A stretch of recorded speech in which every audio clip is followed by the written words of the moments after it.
જીભ, દાંત. ગુલ્લુ દાંત બતાવે દાંત. તું બ્રશ કરે છે? 2 વાર બ્રશ કરવાનો, સવારે કરવાનો, રાત્રે સૂતી વખત કરવાનો. જાઓ.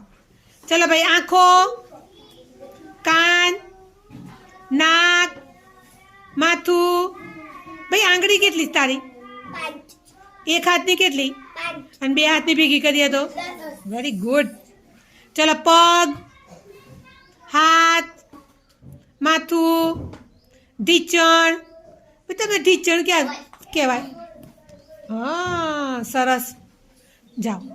ચલો, માથું, હાથ, પગ, પેટ, આંખો, દાંત, જીભ, કાન, વાળ. વાળ કઈ છે? માથાના વાળ. ભાઈ વાળ કયા કલરના છે તારા? કાળા કલરના જ છે.